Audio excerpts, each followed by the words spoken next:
Well, the trauma that myself and my family went through was the fact that my daughter committed suicide in March 2005.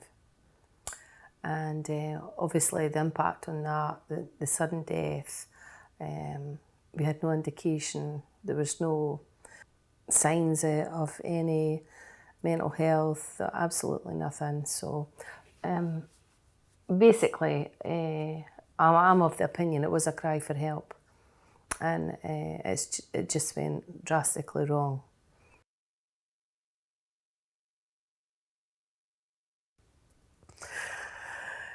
And it's just something you really don't get over. And it's just been a really fight to keep everybody together. But I think the tag suicide as well just makes it a wee bit more difficult to deal with and come to terms with. And you don't know where to start. You just don't know where to start. You don't know who to speak to. You just don't know. You're just going about in this like wee bubble. You just don't know where to start.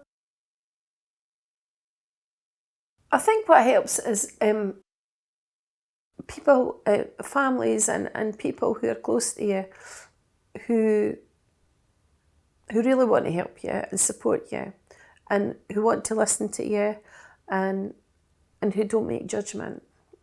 I think to me that helps. And speaking to people who've been through similar circumstances definitely helps.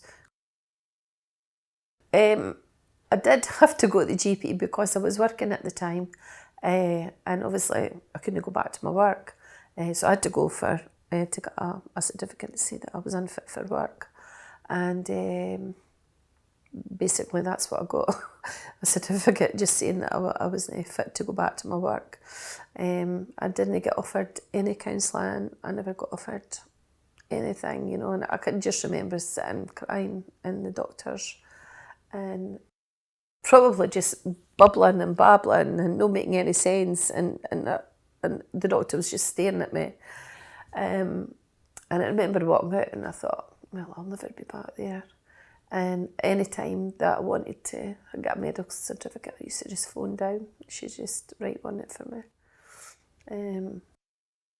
Because there wasn't any support. But however, my husband's work, about 2 weeks I think after Candice died, they had been offered a counselling service, so which I thought I'm not going to bother, but anyway, the guy came to the house and it was the best thing that had really happened to me because he counselled me for 3 years.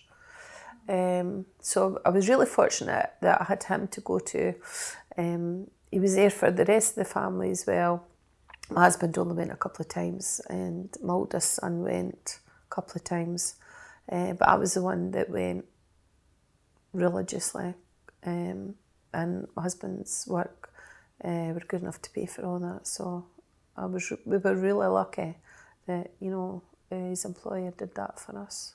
So you weren't offered anything from the GP? No.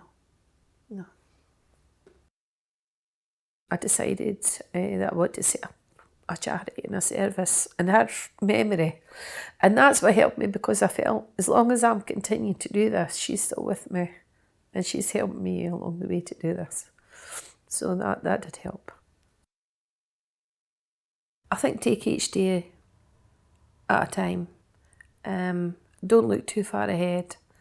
There's a small word and it's why, and try not to think about that word too much, because you get all lost in all sorts of things and your mind takes off. When it is a suicide death, it's a lot of people don't want to speak to you about it, don't want to approach to you because they don't know what to say. There's still a stigma around it. There's still this like bad thing that somebody's done, and I think you need to get round that, you know, and hold your head up high. Because, you know, and be proud of your loved one, and honour their memory, and that's it.